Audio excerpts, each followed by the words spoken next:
wabarakatuh. Selamat datang di podcast Fakultas Ekonomi dan Bisnis Universitas Bengkulu.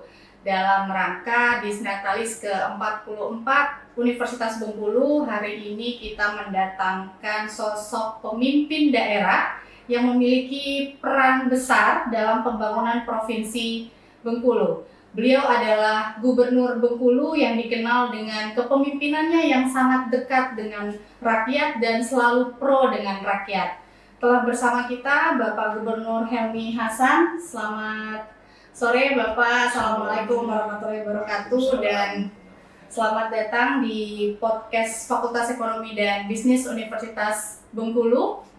Baik Bapak, karena ini kita kedatangan Pak Gub ini sebagai alumni inspiratif ya Pak Gub, sebagai alumni inspiratif.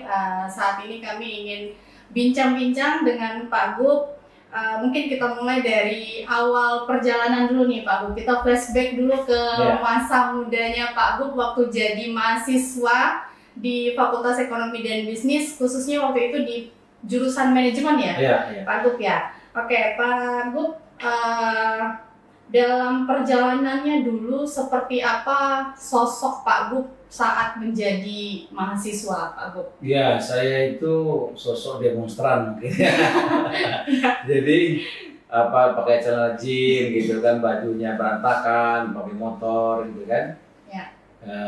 Dan ketika itu memang tahun 97 mobil masih sepi.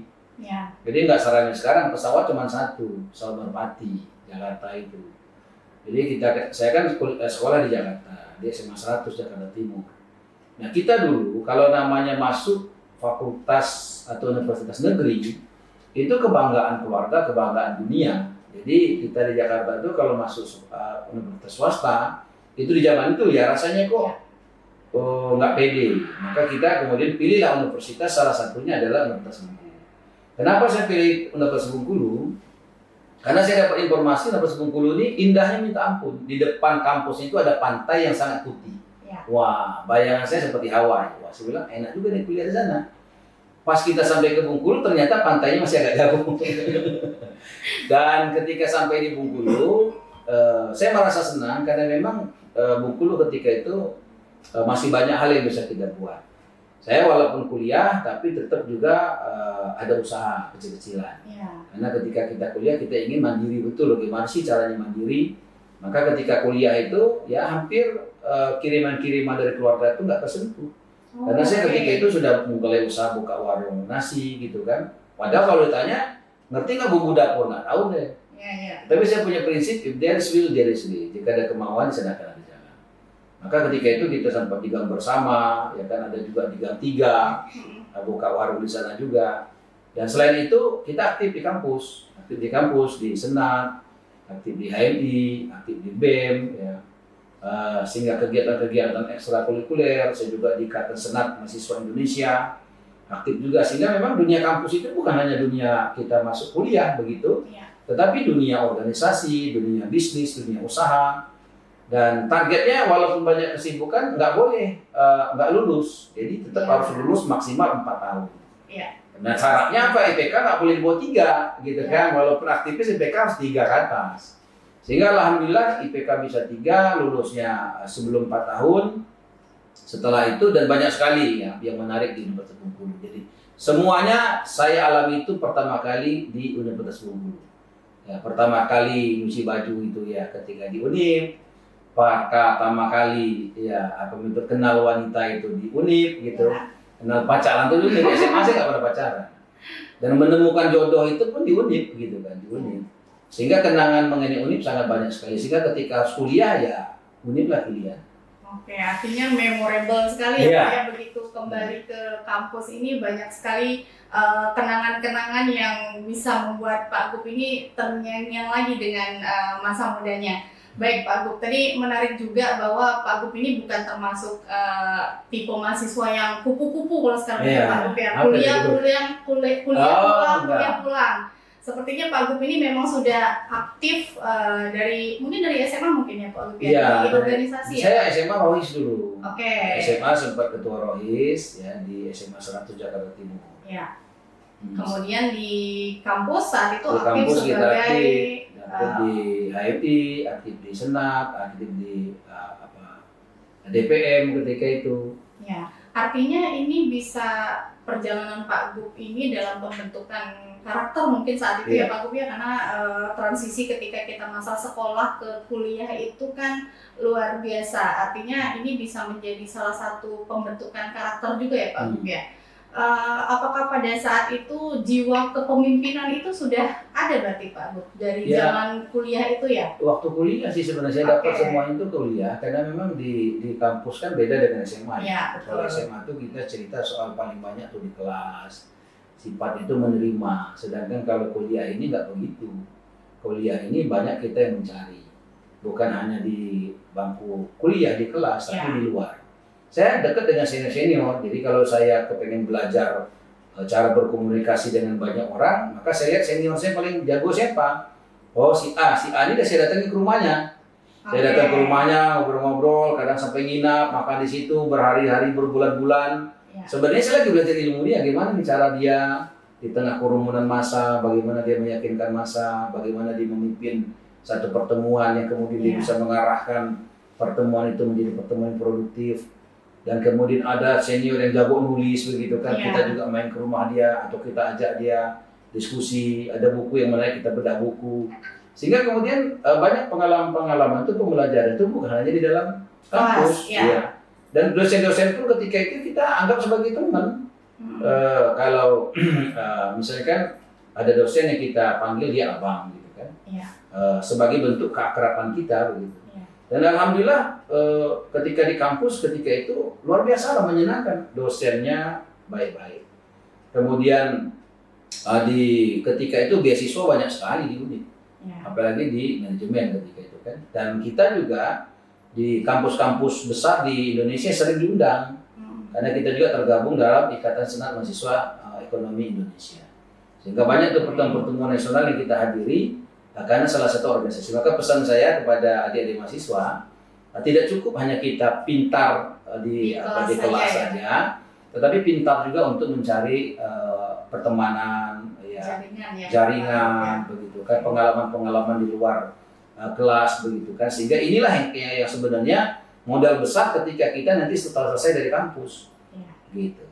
Setuju sekali Pak Gup, karena memang pada saat ini apalagi mahasiswa kita ini sekarang generasinya sudah generasi Z sekarang ya Pak Gup ya. Kemudian juga pengembangan soft skill tadi tidak hanya didapatkan di perkuliahan saja, tapi ya harus aktif baik itu di organisasi, mungkin juga aktif dengan rekan-rekan di kelas atau mungkin di luar kelas, sehingga ini bisa membentuk karakter adik-adik mahasiswa kita juga nanti dalam pembentukan, terutama dalam sisi kerjasama, kepemimpinan gitu ya Pak Gup ya. Oke, yang menarik ini Pak Gup, artinya sejak kapan Pak Gup mulai tertarik di dunia politik artinya ya Pak Gup? Iya, saya politik tertarik itu ketika kita sudah biasa di organisasi, kita bicara suara lantang tentang hal-hal yang perlu dikritisi. Maka ketika selesai kuliah, kita berpikir kita nggak cukup hanya di luar sistem. Perbaikan itu nggak bisa dilakukan hanya dengan di luar sistem, teriak-teriak gitu kan. Kita harus masuk, demo. Karena kita dulu kan hampir tiap waktu lah demo siapa segala macam gitu kan. Sehingga satu ketika sudah selesai lulus nggak bisa begini gitu kan, nggak bisa begini terus. Maka setelah itu ada salah satu senior saya menawarkan, dia bilang, nih coba kamu gabung di politik aja. Tapi saya belum paham gimana caranya. Nggak apa-apa, learning by doing aja. Pokoknya kamu belajar sambil berjalan. Akhirnya setelah itu saya ikut gabung, kemudian ikut pemilihan dan terpilih menjadi anggota DPRD Kota Bengkulu termuda ketika itu. Artinya legislatif dulu berarti legislatif dulu, DPRD Kota 5 tahun, dan 5 tahun itu memang kita belajar betul bagaimana sih menjadi anggota DPRD kota yang baik begitu kan. Jangan ketika kita nyalon mudah dihubungi, sudah terpilih susah dihubungi sama dia. Makanya coba kita lakukan, dan ketika sudah 5 tahun dicalonkan lagi menjadi DPR Provinsi, terpilih menjadi pimpinan DPR, kemudian dicalonkan lagi menjadi wali kota, terpilih lagi jadi wali kota. Sederhana saja sebenarnya bagaimana kemudian ketika sudah terpilih, itulah saat pertama kampanye. Jadi kampanye itu bukan sebelum dipilih, itu pemanasan saja. Tapi kampanye sesungguhnya itu adalah ketika sudah terpilih, itulah start awalnya kampanye. Oke, artinya Pak Gup ini memang dari sisi legislatif dan yudikatif berarti ya Pak Gup ya. Ya. Ada perbedaan mungkin Pak Gup dari sisi tanggung jawab mungkin dari ketika menjadi anggota legislatif dengan saat ini menjadi kemarin wali kota, Ya, kemudian saat ini gubernur, perbedaannya kalau di legislatif itu kan parlemen dari bahasa Ya. parle itu kan bicara. Jadi ketika kita di DPR memang banyak bicara. Ya. Kita banyak bicara, banyak mengkritisi, ya banyak mengusulkan. Itu posisinya sebagai pengawas begitu kan. Sehingga banyak kita bicara baik di media, baik dalam tulisan, baik dalam video dan segala macam, baik dalam pertemuan-pertemuan. Tapi ketika menjadi eksekutif tidak lagi, kita nggak banyak bicara, kita banyak bekerja. Jadi bicaranya dikurangi, ya kan, tetapi bekerjanya diperbanyak. Makanya apalagi zaman sekarang media sosial, ya kan. Ya, betul, Pak. Media sosial ini ya masya Allah ya, setiap orang bisa mempunyai pendapat, setiap orang bisa mengedit satu pernyataan, satu cerita begitu kan. Dan kalau kita terlalu banyak merespon hal yang seperti itu, waktu kita bekerja nggak ada. Karena tugas eksekutif itu bukan bicara tapi bekerja. Gitu. Dan kadang-kadang bekerja itu lebih efektif daripada bicara. Ya. Begitu. Oke, artinya Pak Gup sudah menjalani dua peran ini dan akhirnya sudah mengetahui sela-selanya juga ya Pak Gup. Ya. Artinya dalam pengambilan kebijakan tentunya nanti ya Pak Gup ya. Nah, dalam kebijakan-kebijakan saat ini di provinsi terutama ya Pak Gup ya, apakah ada keputusan-keputusan yang mungkin sulit untuk diambil atau bagaimana? Ya, salah satu keputusan sulit hari ini kita ada undang-undang yang berlaku nanti tahun 2027, di mana pemerintah pusat mengharuskan belanja pegawai pemerintah baik provinsi, kabupaten, kota tidak boleh lebih dari 30%. Ya, sedangkan belanja kita 40%. Rata-rata 90% pemerintah daerah itu di atas 30%. Ya. Banyak sekali langkah-langkah yang diambil oleh masing-masing daerah. Salah satunya adalah memberhentikan tenaga-tenaga kontrak. B3K gitu kan diberhentikan, R4 diberhentikan, TPP dihilangkan, ya untuk memenuhi tuntutan undang-undang mengenai pembatasan belanja pegawai. Kemudian ini kan sulit kita kan, pilihannya kita taat aturan, tapi kemudian konsekuensinya sebagian besar orang berpendapat kepada korbankan tenaga-tenaga kontrak P3K diberhentikan. Saya membayangkan kalau satu orang yang sudah jadi P3K diberhentikan, dia punya tanggung jawab terhadap anaknya, tanggung jawab terhadap istrinya. Itu nggak kebagian, dan itu bukan satu orang, bukan dua orang, tapi ribuan orang. Dampaknya luar biasa. Artinya kalau dan itu pasti akan nggak punya dampak banyak sekali soal inflasi, soal kemiskinan sebanyak sekali. Makanya kemudian kita diskusi lagi nggak sampai satu hari terus diskusi gimana caranya memenuhi ini tapi tidak memberhentikan orang. Maka ketika itu kita rakor dengan seluruh wali kota bupati dan seluruh pejabat kita, saya putuskan dilarang memberhentikan P3K. Atau tenaga kontrak kita dilarang diberhentikan dengan alasan untuk memenuhi belanja pegawai 30%. Kita cari solusi-solusi yang lain. Solusi apa yang bisa dilakukan? Salah satunya perampingan OPD tadi. Misalnya OPD kita tadi 47, dirampingkan jadi 20 sekian. Begitupun misalkan kita coba menekan lagi belanja operasional kantor. Yang tadinya misalkan kerjanya di kantor terus, nah sekarang kita bagi ada kerja di kantor, ada kerja di tengah-tengah masyarakat. Karena yang masyarakat itu senang kalau para aparaturnya bukan hanya nunggu di kantor, di meja, tapi mereka datang ke masyarakat. Sehingga betul-betul pemerintah itu tahu persis apa sih yang sudah dilakukan pemerintah, terasa nggak dengan masyarakat. Dan apa sih yang diinginkan masyarakat sampai nggak dalam bentuk APBD-nya. Nah kadang-kadang kan APBD itu nggak mencerminkan apa yang diinginkan rakyat. Misalnya masyarakat kepengen jalan hancur jadi mulus. Tapi pemerintahnya beli mobil mewah misalnya, kan nggak nyambung. Rakyatnya kepengen jembatan rusak jadi bagus, tapi terus pemerintahnya justru membuat gedung-gedung mewah yang nggak ada manfaatnya bagi masyarakat. Nah hal yang seperti ini kita respon dengan salah satunya adalah membagi waktu kerja, ada yang di kantor, ada yang di masyarakat, di tengah-tengah masyarakat. Dan harapan kita dengan cara-cara seperti itu, apa yang menjadi keluh kesah masyarakat bisa direspon dalam program. Misalnya di Indonesia sekarang, di dunia sedang terjadi banyak bencana. Nah, kemarin Sumatera Utara, Sumatera Barat, Aceh, begitu kan, yang terbaru di daerah Lembong, Jawa Barat. Banjir ya. Ya, terus apa yang kita buat? Ternyata mitigasi bencana nggak cukup. Nah, kita lahirkan program baru namanya mitigasi langit. Mitigasi langit itu tolong yang di bumi, yang di langit menolongmu, cinta yang di bumi, yang di langit mencintaimu, sayang yang di bumi, yang di langit menyayangimu. Program salah satunya 100% anak-anak yatim, apapun agama sukunya diangkat anak oleh gubernur dan jajarannya, bupati, wali kota dan jajarannya. Kalau gubernur SMA sederajat. Kalau SMP ke bawah kita minta bupati, wali kota. Dan di kota saja ada 1.200 anak yatim yang bisa tercover menjadi, dan kita tidak kemudian membeda-bedakan suku apa saja, agama apa saja. Kalau dia tinggal di Bengkulu, maka anak yatim tadi punya hak untuk mendapatkan perhatian lebih dari pemerintah. Bentuk pemerintah itulah para pejabatnya, mulai dari kepala daerah, wakil kepala daerah, sekda sampai ke bawah. Nah, ribuan anak-anak yatim memiliki bapak angkat, ibu angkat. Mereka bukan hanya butuh uang, mereka butuh kasih sayang, perhatian, motivasi. Sehingga kita buat programnya setiap sebulan sekali harus jumpa dengan anak yatim itu, tanya bagaimana sekolahnya, bagaimana kesehatannya, berikan mereka semangat. Setelah itu sebagian rezeki yang dititipkan kepada kita bagi kepada anak yatim itu. Sehingga mereka merasa bahwasanya ya kita nggak bisa menggantikan ayahnya, tetapi mereka tidak sendirian. Ada pemerintah yang ada di samping mereka ya untuk memastikan bahwasanya mereka bisa mendapatkan apa yang didapatkan oleh orang-orang teman-teman yang lain. Iya.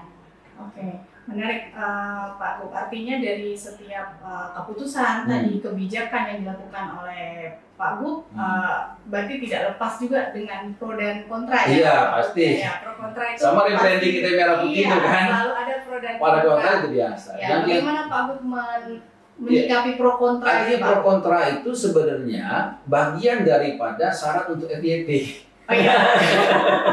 Jadi pro kontra itu bukan satu hal yang negatif menurut saya. Tapi pro kontra itu yang terpenting adalah posisi kita ini benar nggak? Ada satu contoh. Ketika kita mulai membranding Bengkulu Bumi Merah Putih, banyak orang yang kontra. Bahkan ada orang yang sampai jalan ngesot di aspal menolak Bumi Merah Putih, ingin tetap mempertahankan Bengkulu Bumi Raples. Bahkan ada stigma yang mengatakan Helmi Hasan ingin merubah-rubah adat budaya segala macam. Bahkan di TikTok saya ramai betul, ada yang menyatakan tidak setuju, dan saya ajak dia kemudian bicara langsung, silakan. Apa alasannya? Oh Bapak jangan ganti dong, itu kan nenek moyang kami begini begitu. Saya bilang nenek moyang tuh yang mana? Ya Raples ini orang Inggris datang menjajah kita, jadi bukan nenek moyang. Dan kemudian saya tidak anti dengan bunganya, tapi saya ingin agar menamai Bumi Merah Putih ini, kita ini pede sebagai anak-anak provinsi Bengkulu ini, bahwasanya generasi kita ini bukan generasi kaleng-kaleng. Dulu Indonesia tidak ada dan Nusantara. Kapan Indonesia ada? Ketika sangsaka merah putih dijahit. Bersatulah Nusantara. Pertanyaannya siapa yang menjahit? Adalah Putri Bengkulu. Sehingga ketika kita putri-putri Bengkulu harus bangga. Kita ini punya potensi besar begitu kan. Jadi kita nggak kalah dengan orang Bandung, orang Jawa Barat, Jawa Tengah, Jawa Timur, nggak kalah. Nah kemudian branding ini juga memunculkan semangat untuk kita menghasilkan produk-produk. Dalam waktu dekat ini akan ada produk itu minyak goreng Bumi Merah Putih. Dalam waktu dekat ini akan ada produk muncul sabun Bumi Merah Putih. Sehingga ke depan kalau kita ingin goreng gitu, pakai aja produk kita. Kalau kita ingin minum air mineral, pakailah produk kita.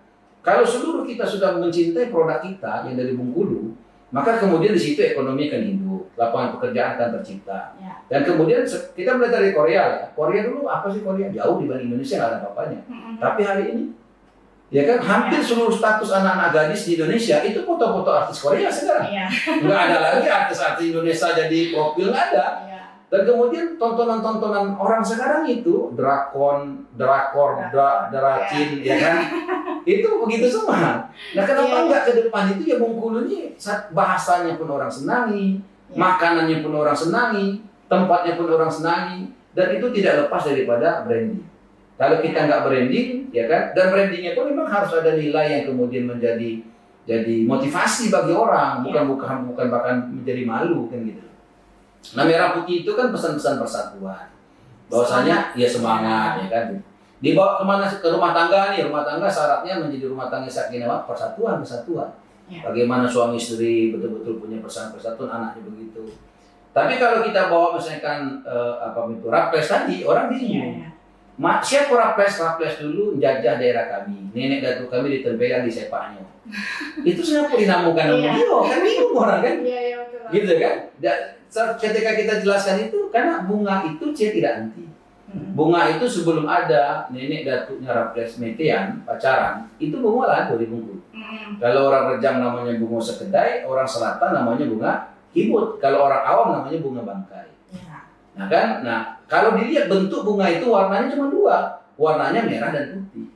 Kalau toh nama itu harus dirubah namanya, maka paling pantas bunganya bunga merah putih. Ya. Kira-kira gitu. Ya. Terima kasih Pak Gup. Ini juga artinya ilmu manajemennya tadi sebenarnya masih nyangkut juga ya Pak? Ada nyangkut dong, marketing, branding. Iya, saya kan S1-nya kan S1 marketing kan, manajemen marketing. Saya juga tema saya itu direct selling. Oh, jadi iya. memang saya berbasis terpakai sampai sekarang ya Pak Gup, secara tidak langsung. Oke. Nah ini untuk adik-adik mahasiswa ya, mungkin saat ini yang masih kuliah atau mungkin alumni kita yang lainnya. Menurut Pak Gup sendiri, kira-kira kualitas utama yang harus dimiliki seorang pemimpin itu seperti apa Pak Gup? Ya pertama hati ya. Pemimpin walaupun cerdas, hebat segala macam, kalau dia punya hati nggak ada gunanya. Ya. Yang terpenting pemimpin itu dia punya hati. Nah, kalau dia punya hati, ya insya Allah nggak ada bimbingan dari Allah Subhanahu Wa Taala. Dia nggak tega, dia nggak tahan ketika melihat misalkan masyarakat membutuhkan sesuatu. Maka kemudian dia akan berpikir bagaimana masyarakat bisa mendapatkan itu. Saya turun ke rakyat, saya tanya apa itu APBD. Sebagian besar orang kata.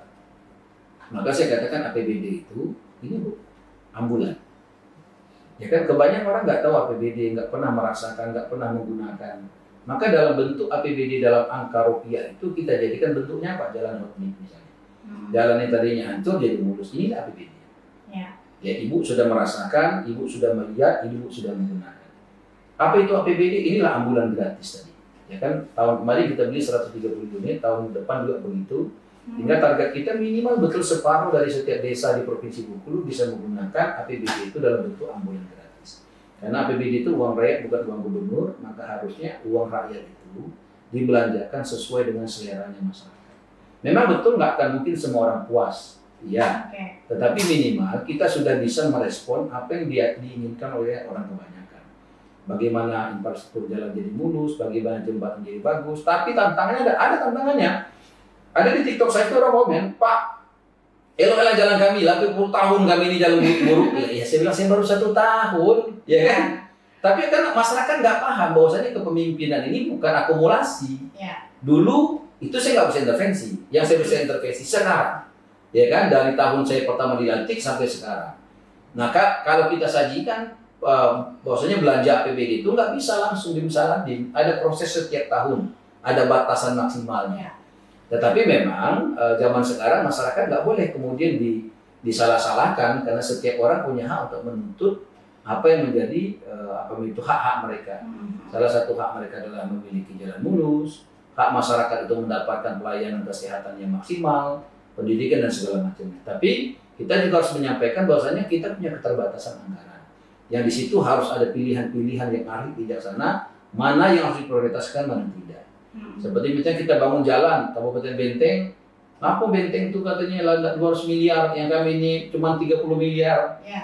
Ya karena memang kita ingin fokus dulu satu kabupaten, tahun depan insya Allah 7 kabupaten itu sudah selesai 100% jalannya. Meninggalkan mungkin sekitar 2-3 saja. Nah kita juga akan maksimalkan ini. Karena memang ada beberapa jalan yang dilalui kendaraan-kendaraan roda 4 dengan tonase yang bebannya melebihi ketentuan. Kalau kita nggak minta komitmen, kepala daerahnya komitmen, masyarakat setempat untuk menjaga jalannya. Jangan sampai jalan sudah dibangun, besok nggak dijaga, rusaknya lebih cepat. Oke, ini terakhir Pak Gup. Jadi Pak Gup ini kan sebagai alumni inspiratif. Nah, apa mungkin pesan-pesan Pak Gup khususnya untuk mahasiswa dan mahasiswa kita di Universitas Bengkulu ini dalam mempersiapkan diri menjadi calon pemimpin masa depan, Pak Gup? Iya, jangan inklusif, jadilah eksklusif. Oke, jangan inklusif, jangan eksklusif, jadilah inklusif. Maksudnya begini, jangan kita tidak bergaulah. Ya. Karena sesungguhnya kesuksesan kita itu dari pergaulan. Bukan dari seberapa tinggi IPK kita, walaupun itu penting, tetapi yang terpenting adalah bergaul. Kita kuliah semester 1, semester 2, semester 3 fokus ke kampus, tapi sudah semester 4 bergaul lah. Dengan bergaul itu, kita ini mau jadi apa nih? Maka kalau kita ingin menjadi seorang yang pembasket dulu, bertemanlah sama orang yang jago basket. Pelajarilah. Jangan sampai kemudian kita salah begitu. Nah kebanyakan sekarang yang saya perhatikan semangat untuk bergaul, ya, semangat untuk silaturahim, semangat untuk misalkan menimba ilmu dari senior-senior itu agak kurang. Kalau dulu kami waktu kuliah, saya itu jarang sekali tinggal di kos-kosan saja. Saya banyak tinggal di rumah senior. Datang ke rumah senior A, kadang saya sebulan di situ. Nanti ke senior B, kadang saya 3 bulan di situ. Ke tempat kosan tuh ya kadang-kadang aja. Nah sehingga kemudian banyak sekali saya mendapatkan ilmu dari senior-senior saya ketika itu. Dan itu berguna betul ketika kita sudah kuliah. Maka pesan saya untuk adik-adik mahasiswa, banyak-banyak silaturahim. Ya IPK penting, harus 3 di atas, betul. Tapi silaturahim juga jauh lebih penting. Silaturahim kemana? Ke senior kita. Gitu. Kadang-kadang informasi-informasi, peluang itu didapatkan dengan kita silaturahim. Ya, baik. Terima kasih Pak Gup atas insight-nya yang disampaikan. Jadi dari perbincangan hari ini kita belajar bahwa kepemimpinan itu tidak hanya sebatas jabatan saja, tapi bagaimana menjaga amanah tersebut dalam bentuk tanggung jawab, kemudian pembentukan karakter tadi, pemimpin yang memiliki hati tadi ya Pak Gup ya. Kemudian juga bagaimana keberanian kita dalam mengambil keputusan, kebijakan yang tentunya pasti akan selalu ada yang namanya pro kontra. Tapi selama kita bekerja dengan hati, bekerja dengan ikhlas, insya Allah semuanya akan berjalan dengan baik ya Pak Gup ya. Baik Pak Gup, terima kasih atas waktu dan inspirasi tentunya dan juga motivasi kepada adik-adik mahasiswa kita, dan Universitas Bengkulu sangat bangga memiliki Pak Helmi Hasan ini sebagai salah satu alumni terbaik dan alumni inspiratif, karena beliau adalah salah satu alumni kita yang saat ini menjadi gubernur di Provinsi Bengkulu, dan kita doakan bersama-sama atas karirnya Pak. Insya Allah semakin lama semakin berkembang, dan tentunya ini juga menjadi kebanggaan dari Universitas Bengkulu. Dan terima kasih sekali lagi Pak Gup atas waktunya. Mungkin lain kali kita bincang-bincang lagi di podcast FEB ini. Pak Gup dan adik-adik mahasiswa, silakan persiapkan diri kalian untuk menjadi pemimpin masa depan. Ingat pesan Pak Gup tadi ya Pak Gup ya. Dan saya akhiri podcast kita pada hari ini. Wabillahi taufiq wal hidayah. Wassalamualaikum warahmatullahi wabarakatuh. Waalaikumsalam warahmatullahi wabarakatuh.